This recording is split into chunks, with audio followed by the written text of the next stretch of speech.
ಒಟ್ನಲ್ಲಿ ಕಾಂಗ್ರೆಸ್ನಲ್ಲಿ ಜಾತಿ ಗಣತಿ ಬಿಡುಗಡೆಗೆ ಹೆಚ್ಚಿದ ಒಂದು ಒತ್ತಡ. ಹೊಸಕೋಟೆಯಲ್ಲಿ ಶಾಸಕ ಶರತ್ ಬಚ್ಚೇಗೌಡ ಕೂಡ ಮಾತಾಡಿದ್ದಾರೆ. ನಮ್ಮ ಸರ್ಕಾರ ಜಾತಿ ಗಣತಿ ಬಿಡುಗಡೆ ಮಾಡೇ ಮಾಡುತ್ತೆ, ನಮ್ಮ ಕಾಂಗ್ರೆಸ್ ಸರ್ಕಾರ ಅದಕ್ಕೆ ಬದ್ಧವಾಗಿದೆ. ಜಾತಿ ಗಣತಿ ಬಿಡುಗಡೆಯಾದರೆ ಸರ್ಕಾರನೂ ಬೀಳಲ್ಲ, ಅದೇನಾದರೂ ಬಿಡುಗಡೆಯಾದರೆ ಸಿಎಂ ಕೂಡ ಬದಲಾಗಲ್ಲ ಅಂತ ಮಾತಾಡಿದ್ದಾರೆ. ಸರ್ಕಾರನೂ ಬೀಳೋದಿಲ್ಲ, ಮುಖ್ಯಮಂತ್ರಿಗಳು ಕೂಡ ಬದಲಾಗೋದಿಲ್ಲ. ಜಾತಿ ಗಣತಿ ನಾವು ಬಿಡುಗಡೆ ಮಾಡ್ತೀವಿ ಅಂತ ಅದಕ್ಕೆ ಬದ್ಧವಾಗಿದ್ದೀವಿ ಅಂತ ಹೇಳಿದ್ದೀವಿ. ಏನಿವತ್ತು ಎಲ್ಲ ಜನಾಂಗಗಳಿಗೆ ಜಾತಿಗಳಿಗೆ ನ್ಯಾಯ ಸಿಗಬೇಕು ಅಂತಂದರೆ ಅವ್ರಿಗೆ ದೊರಿಬೇಕಾದಂಥ ಅಭಿವೃದ್ಧಿಯ ಪಾಲು ದೊರಿಬೇಕು ಅಂತಂದರೆ ಇವತ್ತು ಜಾತಿ ಗಣತಿ ಹೊರಗೆ ಬರಬೇಕಾಗಿದೆ. ಅದೆಲ್ಲರ ಪರವಾಗಿ ಕಾಂಗ್ರೆಸ್ ಪಕ್ಷ ಬದ್ಧವಾಗಿದೆ. ಕೇಂದ್ರದಲ್ಲಿ ಕೂಡ ನಾವು ಬದ್ಧವಾಗಿದ್ದೀವಿ, ರಾಜ್ಯದಲ್ಲಿ ಕೂಡ ನಾವು ಬದ್ಧವಾಗಿದ್ದೀವಿ.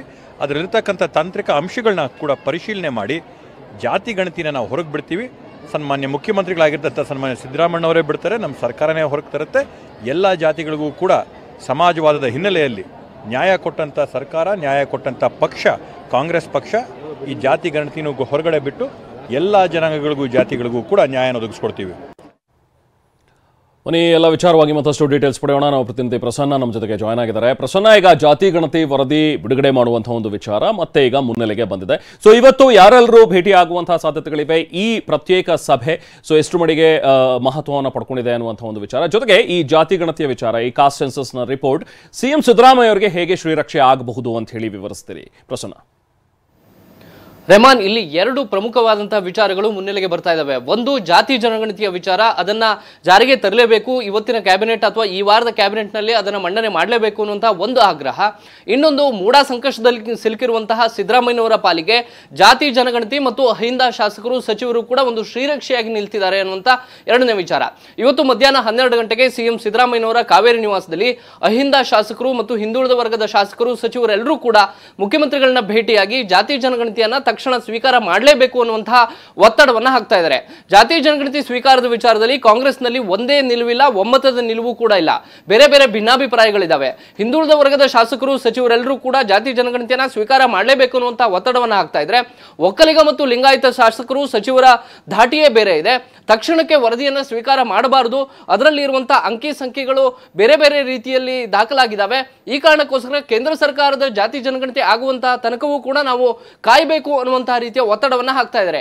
ಈ ಕಾರಣಕ್ಕೋಸ್ಕರ ಇವತ್ತು ಅಹಿಂದ ವರ್ಗದ ಶಾಸಕರು ಸಚಿವರ ಭೇಟಿ ಅತ್ಯಂತ ಮಹತ್ವವನ್ನು ಪಡೆದುಕೊಂಡಿದೆ. ಇಲ್ಲಿ ಕೇವಲ ಜಾತಿ ಜನಗಣತಿಯನ್ನು ಸ್ವೀಕಾರ ಮಾಡಬೇಕು ಅನ್ನುವಂಥದ್ದು ಮಾತ್ರವಲ್ಲ, ಪರೋಕ್ಷವಾಗಿ ಮೂಡಾ ಸಂಕಷ್ಟದಲ್ಲಿ ಸಿಲುಕಿರುವಂತಹ ಸಿದ್ದರಾಮಯ್ಯನವರ ಬೆನ್ನಿಗೆ ನಾವು ನಿಂತಿದ್ದೀವಿ ಎನ್ನುವಂತಹ ಸಂದೇಶವನ್ನು ಕೂಡ ಇದೀಗ ಅಹಿಂದ ವರ್ಗದ ಶಾಸಕರು ರವಾನೆ ಮಾಡೋದಕ್ಕೆ ಹೊರಟಿದ್ದಾರೆ. ಜಾತಿ ಜನಗಣತಿ ಸ್ವೀಕಾರ ಆಗಿದ್ದೇ ಆದ್ರೆ ಅಲ್ಲಿ ಅಹಿಂದ ವರ್ಗದ ಸಂಖ್ಯಾಬಲವೇ ಹೆಚ್ಚಾಗಿದೆ ಅನ್ನುವಂತಹ ಚರ್ಚೆ ಈಗ ಇದೆ. ಸಲ್ಲಿಕೆಯಾಗಿರುವಂತಹ ಈಗಿನ ವರದಿಯ ಪ್ರಕಾರ ಒಕ್ಕಲಿಗ ಮತ್ತು ಲಿಂಗಾಯತ ಸಮುದಾಯಕ್ಕಿಂತ ಅಹಿಂದ ವರ್ಗದ ಸಂಖ್ಯಾಬಲವೇ ಹೆಚ್ಚಿರುವಂತಹ ಕಾರಣಕ್ಕೋಸ್ಕರ ರಾಜಕೀಯವಾಗಿಯೂ ಕೂಡ ಅವರಿಗೆ ಹೆಚ್ಚಿನ ಪ್ರಾತಿನಿಧ್ಯವನ್ನು ನೀಡಬೇಕು ಮತ್ತು ಪ್ರಬಲ ಸಮುದಾಯಗಳ ಬದಲಾಗಿ ಅಹಿಂದ ವರ್ಗವೇ ರಾಜಕೀಯವಾಗಿ ಪ್ರಾಬಲ್ಯವನ್ನು ಹೊಂದುತ್ತೆ. ಆ ಮೂಲಕ ಸಿದ್ದರಾಮಯ್ಯನವರು ಪ್ರಶ್ನಾತೀತ ನಾಯಕರಾಗಿದ್ದಾರೆ. ಅಹಿಂದ ವರ್ಗದ ಈ ವಿಚಾರ ಬಂದಾಗೆಲ್ಲವೂ ಕೂಡ ಸಿದ್ದರಾಮಯ್ಯ ಧ್ವನಿ ಎತ್ತುತ್ತಾ ಇದ್ದಾರೆ. ಅಹಿಂದ ವರ್ಗಕ್ಕೆ ಜಾತಿ ಜನಗಣತಿಯ ಮೂಲಕ ನ್ಯಾಯ ಒದಗಿಸೋದಕ್ಕೆ ಸಿದ್ದರಾಮಯ್ಯನವರಿಂದ ಮಾತ್ರ ಕಾರಣ ಅನ್ನುವಂತಹ ಒಂದು ಪರೋಕ್ಷವಾದಂತಹ ಸಂದೇಶವನ್ನು ಕೂಡ ಇವತ್ತಿನ ಭೇಟಿಯ ಸಂದರ್ಭದ ಮೂಲಕ ರವಾನೆ ಮಾಡೋದಕ್ಕೆ ಹೊರಟಿದ್ದಾರೆ. ಇದನ್ನ ಕಾಂಗ್ರೆಸ್ ಪಕ್ಷದ ಒಳಗೆ ಹೇಗೆ ನೋಡ್ತಾರೆ ಅನ್ನುವಂಥದ್ದು ಅತ್ಯಂತ ಮುಖ್ಯ ಆಗುತ್ತೆ. ಡಿಸಿಎಂ ಡಿಕೆ ಶಿವಕುಮಾರ್ ಅವರ ನಿಲುವು ಬೇರೆ ಇದೆ, ಸಿಎಂ ಸಿದ್ದರಾಮಯ್ಯನವರ ನಿಲುವು ಬೇರೆ ಇದೆ. ಒಕ್ಕಲಿಗ ಶಾಸಕರು ಸಚಿವರೆಲ್ಲರೂ ಕೂಡ ಅದನ್ನ ತಕ್ಷಣಕ್ಕೆ ಜಾರಿಗೆ ತರಬಾರದು ಅನ್ನುವಂತಹ ಅಭಿಪ್ರಾಯವನ್ನು ವ್ಯಕ್ತಪಡಿಸ್ತಾ ಇದ್ದಾರೆ. ಈ ಕಾರಣಕ್ಕೋಸ್ಕರ ಪಕ್ಷದ ಒಳಗೂ ಕೂಡ ಆಂತರಿಕವಾಗಿಯೂ ಕೂಡ ಇದು ಒಂದು ರೀತಿಯ ವರ್ಗ ಸಂಘರ್ಷಕ್ಕೆ ನಾಂದಿ ಹಾಡುವಂತಹ ಸಾಧ್ಯತೆಗಳು ದಟ್ಟವಾಗಿ ಕಾಣಿಸ್ತಾ ಇದ್ದಾವೆ. Rehman, okay, thank you Prasanna.